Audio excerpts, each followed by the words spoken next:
Canned sardines was also very popular. I ate that several times, and some little small sardine-sized fish that they caught in the river and fried. I also ate a really big fish once in Rio Chiquito, where it's easier to find those, and I ate the eyeball of the fish. I was with Sally Thompson, and she got to the end of her bowl and said, "Hey, what do I do with the fish head?" And Pastor Gerardo said, "If there's meat on it or it looks edible, you eat it." So she did, and I looked at my fish, and I was, "Oh no, mine is already decapitated. I don't have the head." And Pastor Gerardo cuts off part of it and says, gets it on his knife and reaches across the table. "Here you go." I said, "Well, okay, if I'm going to do this, which part's the eyeball?" And so I found it and ate it, and not bad. Yeah, it was good. Seafood. Yeah, seafood.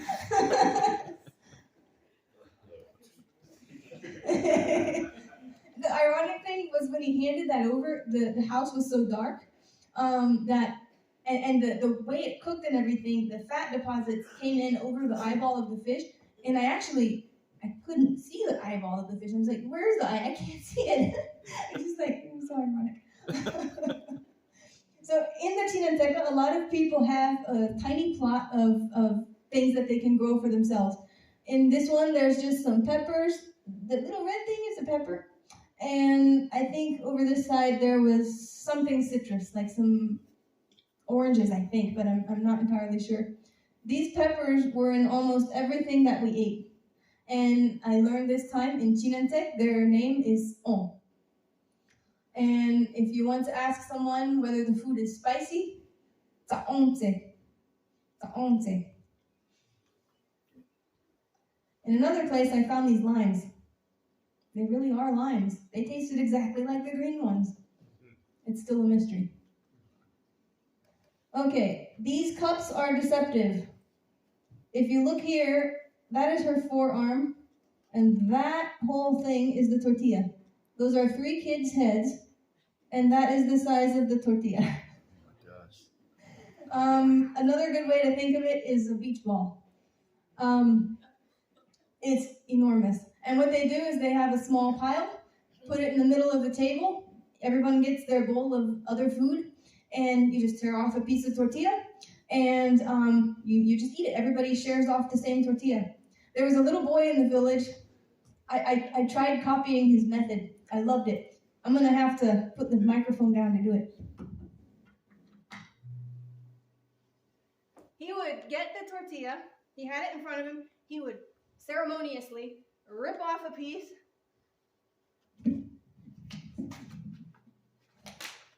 He'd rip off a piece, hold it up, and roll it all the way up. Ha! And then he had his bowl, and go grab a little spoonful of something, and whoom. He had a bowl. Every time I ate with that kid.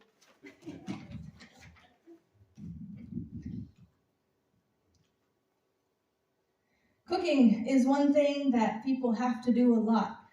Going to gather your food from your cornfield, and sometimes if you have to travel 2 hours just to buy cheese, which they do, that takes time. Serving people is a sign of hospitality. Every time anyone comes over, you offer them something to eat, even if it's really small or it's just a drink. So a lot of time is taken up in not only just getting your food and cooking it, but helping share it with other people. I met a 12-year-old girl. This girl here, her name is, she's here. Her name is Paola. She is 12 years old, and every week, depending on what's needed, she helps her mom make these huge tortillas. They go through, this is a family of 9, so they go through about 100 a week or so. And she has to help her mom prepare them every day. It takes many hours. And keep in mind, they do it straight from the corn that they harvest on the corn husk. All that processing they do by hand with themselves. So this little girl is carrying her, I don't know if it's a brother or a sister, but little 3 or 4-year-old sibling in a rebozo, which is this big shawl. And all the babies are carried this way in the Chinanteca, and she's just helping her mom out, carry her. Notice, she's smiling. This is no big deal. It's heavy, but hey, it's just daily life.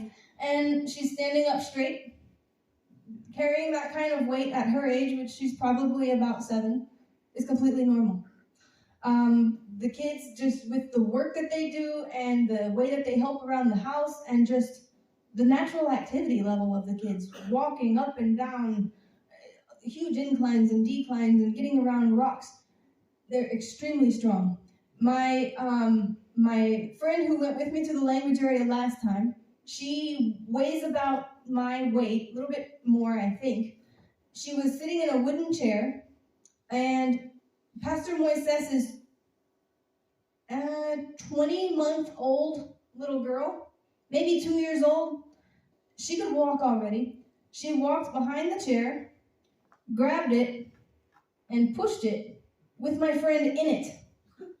At barely 2 years old, that was the kind of strength that she had. And there's just a lot of things like this is the reason. And the older kids caring for younger kids is what they do. I mentioned the traditional way of carrying loads. When we went to the village, or we went to the river rather, this little boy wanted to help me carry my purse. So he noticed it had a little semicircle handle on it, and he thought, well, I'll do what I see my dad and my mom do when they carry 200 pounds of firewood. Put it on my forehead, hold it, and keep walking. I had him pose with the mountain behind him. When we stayed in the village this last time, my friend and I, Pati here, we slept in tents on the floor. And it proved very, very useful because of some flying beetles that I'll show you in a second. But all the kids in the village were very, very curious about our houses. They called our tents our houses. And they said, oh, is this the front door? And look, you have a little window with a screen in it. And is this where you sleep? And you have your stuff in there. I like your house, they would say. And they wanted to help us dismantle them. Thing is, Pati and I didn't know very much about how to dismantle these tents ourselves. So they came in to help us, and he's like, all into it. Let's see, maybe you could do this. Let me try to hold this. No, I got nothing. No. In case love, the cell phones are there in the village. They're ubiquitous. Internet access and data access is almost nil. You have to buy a little card to get a few minutes or a couple hours of access. But they know about cell phones, and they know about the camera feature especially. Everybody wants to have their picture taken or look at the photos I have. So she grabbed my phone and took about 40 pictures of herself.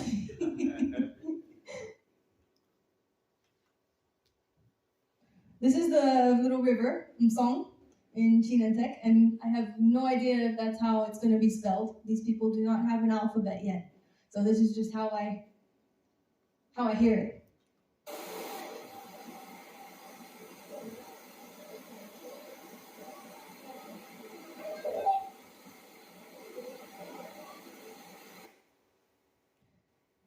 I thought I had a different video where it pans around, but that's okay.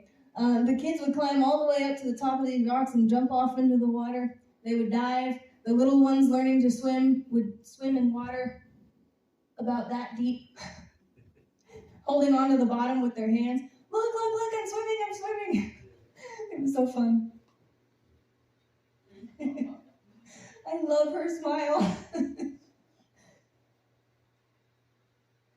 These two boys wanted their pictures taken, but they were also extremely cold. So was she. Now, when you go to the river, when you go to Umsong, you go off this way, and you climb up a little ways, and that's where the little stream is. Everybody's curiosity, however, went to the other side of the road and downhill where the water was deeper.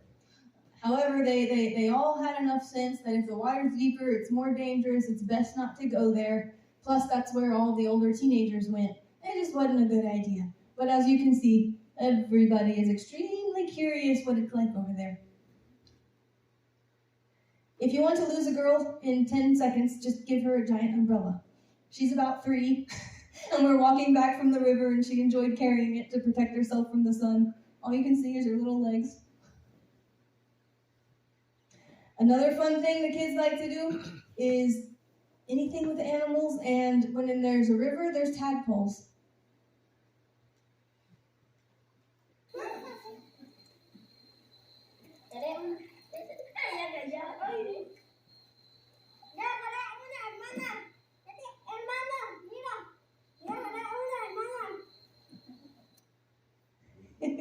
I actually thought when I was there that I had recorded 30 or 40 seconds of a video, only to find out I hadn't. And so I only got teeny little clips, but they had a bottle. Someone had brought some water to the river that they finished, and the bottle was empty. So they got river water and tadpoles and tried to stick them all in the water. Hey, sister, hold the bottle. I'll put them in there. And they had 6 or so. How many do we have? They had so much fun. Like I said, they love the flowers. This girl spent about 20 minutes arranging all these flowers perfectly in this little bucket. Some of the kids, they had a vacation Bible school of sorts during Holy Week before Easter. And one of the gifts they were given is these little activity books. And for us, they would probably be for kids about 7 or 8 years old. These girls are teenagers, and they love them just as much.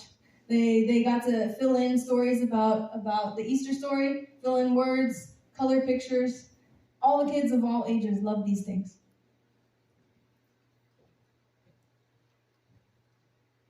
This is Pastor Moises' dog.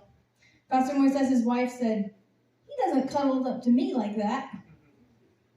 Another boy in the village saw a picture of a dog and said, "He doesn't have ribs."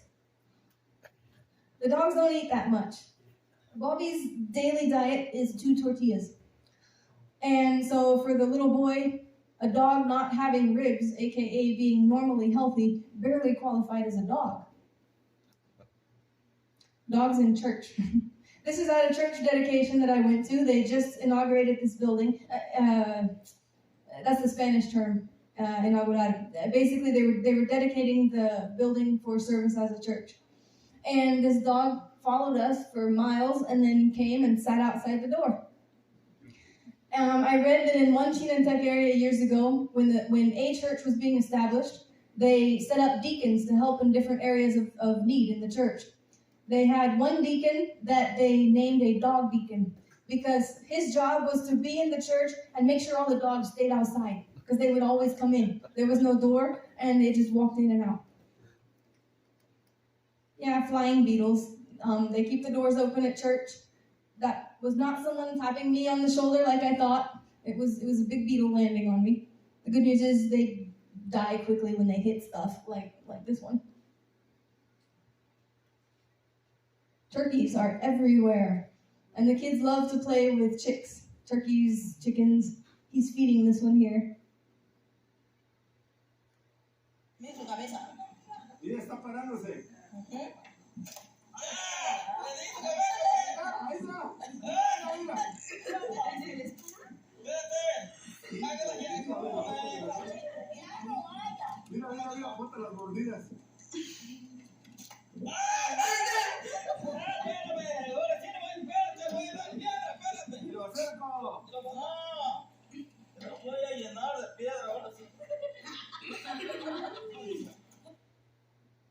These snakes are very deadly, and they come out at night, and the guys are laughing because they're in a big group, and that helps your courage. And also, some person told me that in the face of terrible things like this and like death, a lot of people resort to laughter and humor just as a way to avoid it. I don't know if that's coming into play or not, but they found the snake in the road as we were entering the language area.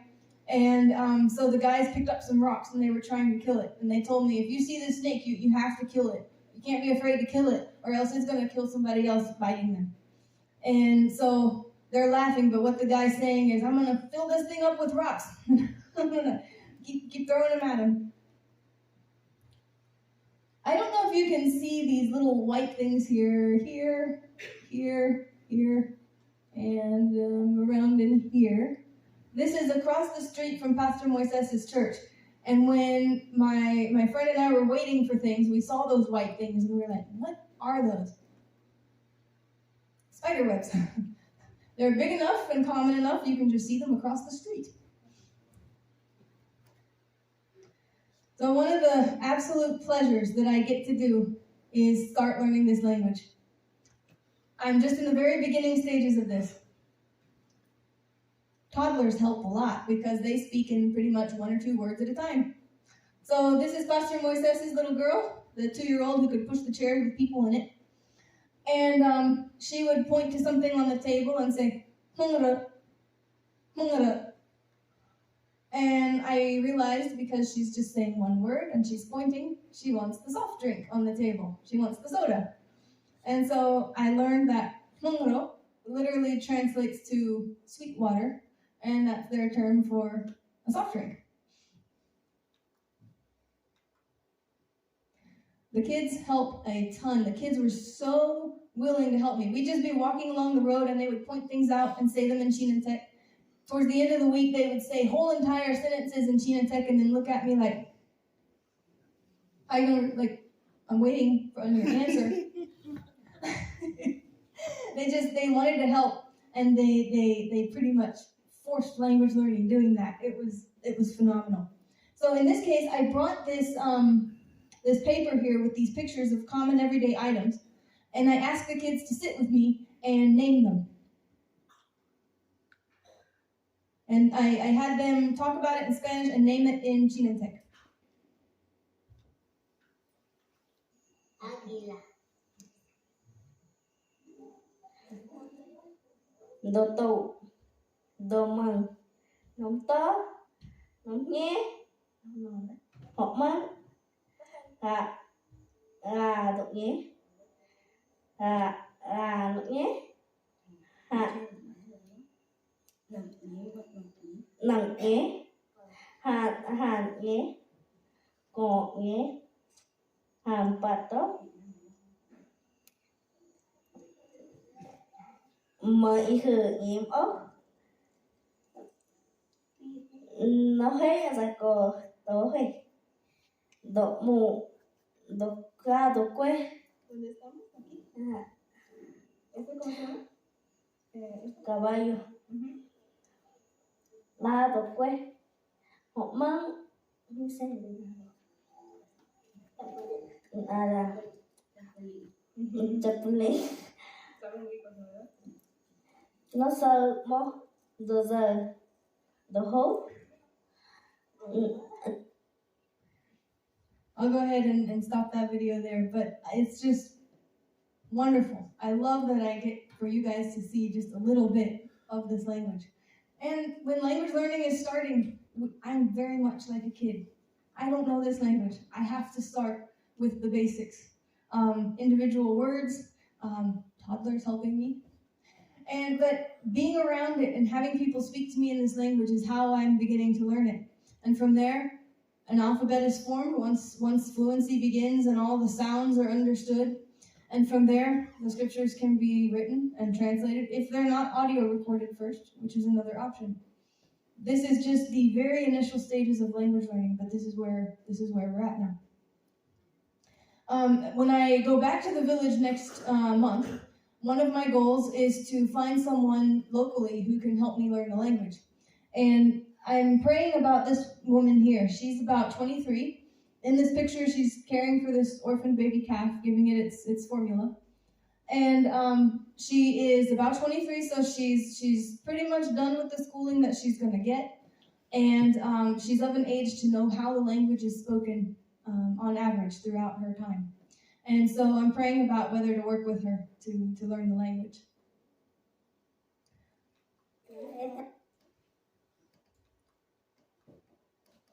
So a quick update on my last trip to the language area. I would say expect the unexpected, but that's a little trite. One thing that I have learned this whole time is one thing that the Lord has been dealing with me a lot on and teaching me a lot about is listening to his voice, because things are going to change and not everything is going to go as you expected. When I went to the language area the last time, I mentioned in my video, I hope to find a place to stay and to do a presentation to town authorities.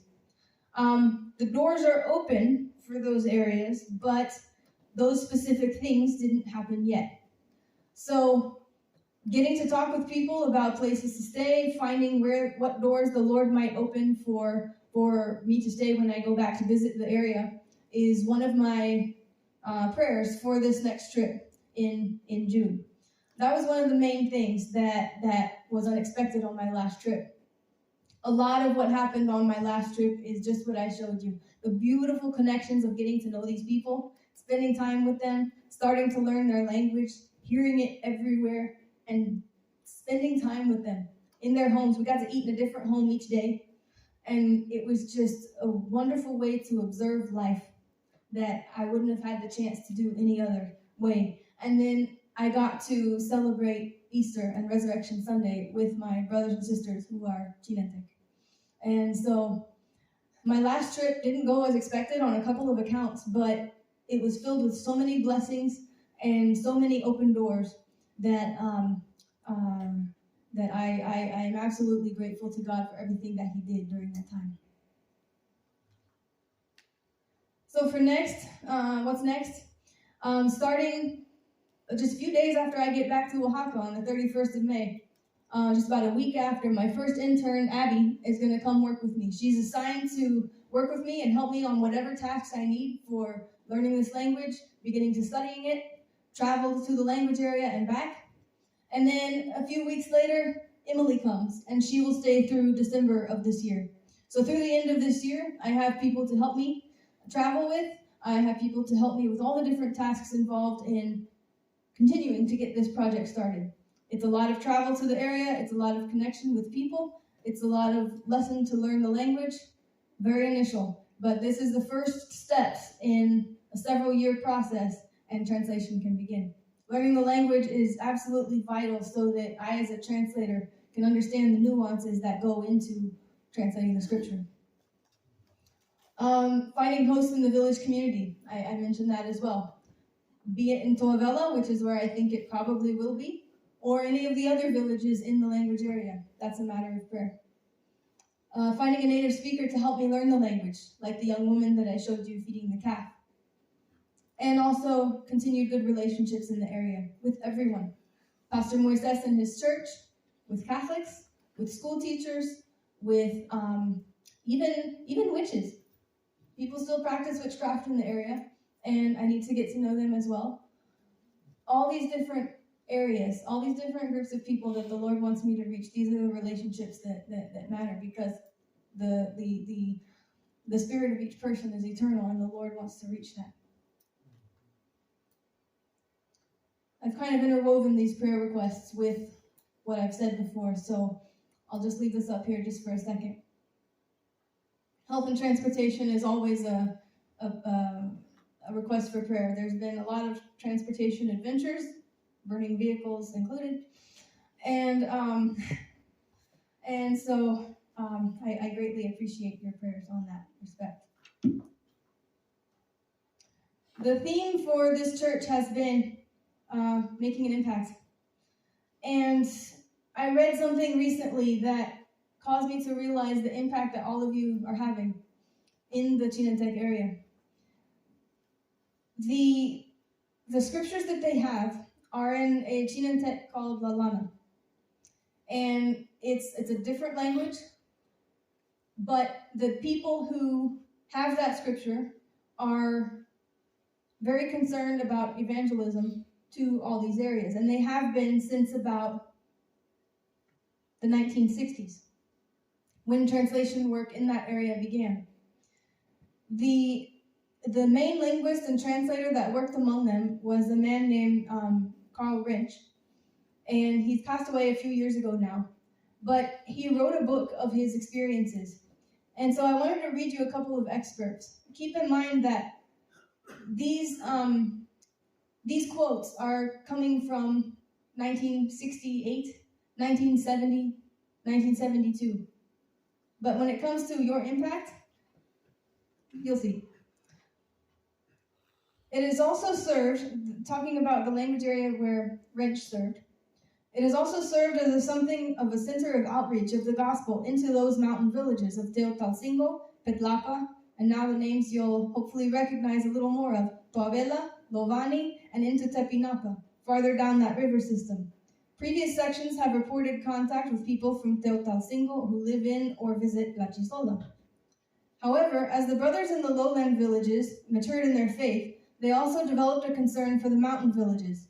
In January 1968, we wrote of that interest, and then he quotes a newsletter that he had. The attention of some has gone especially to villages in the mountain ranges to the south of our area. There is not a great deal of contact with those villages, partly because of some of the differences in their languages. Continue to pray for the small groups of believers that have recently developed in the Lovani-Toavela area. This is quite a different dialect, yet they are trying to use the New Testament from our area. There are now believers in the ranches of Tepinapa, an area whose dialect is so different that we do not know how they use the present New Testament. We have been told that these believers learn to some extent to speak the Lalana dialect in order to use the scriptures and to fellowship with other believers. Last Sunday morning, as we were walking from Anastasio's house to the chapel in La Chisola, Anastasio asked me to secure brethren who would go live in Tepinapa, Petlapa, and Teotalcingo and prepare God's word in their dialect of Chinantec like we are doing in our area. His request was stunning to me in its simplicity. It reveals efforts on their part to take the gospel to those other peoples, but with mixed results because of the language difference. If it were only as simple as a matter as he implied, to